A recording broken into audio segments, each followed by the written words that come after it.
செடியிலேருந்து இலையை பறிச்சுட்டு வந்து இந்த மாதிரி சின்ன சின்னதாக கட் பண்ணிக்கிறோம். கட் பண்ணிவிட்டு மிக்சியில் அரைச்சி இந்த மாதிரியா சாராக எடுத்துக்கிறோம். கொஞ்சம் தண்ணி விட்டு அரைச்சி சாராக எடுத்துருக்குறோம்.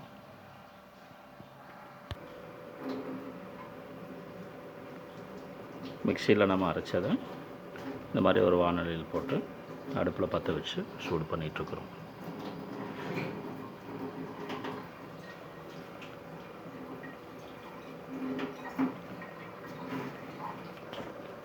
இது நல்லா கொதித்து இது தண்ணி ஊற்றி அரைச்சது அந்த தண்ணி எல்லாம் ஆவியாக போகிற அளவுக்கு அது கொதித்து வரும்.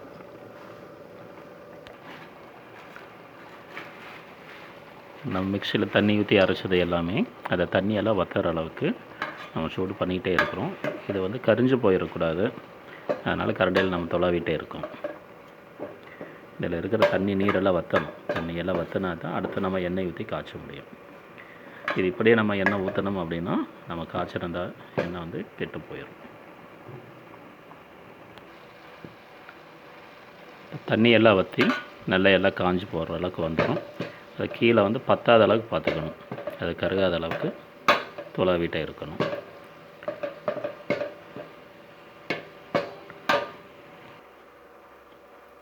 இந்த பதத்துக்கு வந்தோடனே நம்ம அடுப்பை ஆஃப் பண்ணிடுறோம்.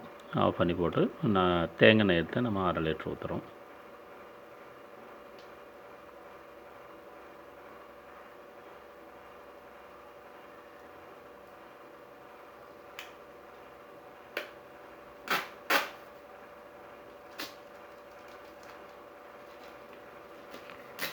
நம்ம ஆயில் ஊற்றிட்டு அதுக்கப்புறம் வந்து கொதிக்க வைக்கக்கூடாது.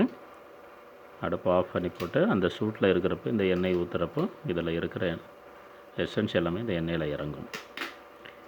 இது ஒரு நாள் ஃபுல்லாக அப்படியே வைக்கணும். ஆயில் பத்தலை, இதை மறுபடியும் ஆயில் வாங்கி ஊற்றி இதை நல்லா நிறையிற அளவுக்கு ஊற்றணும்.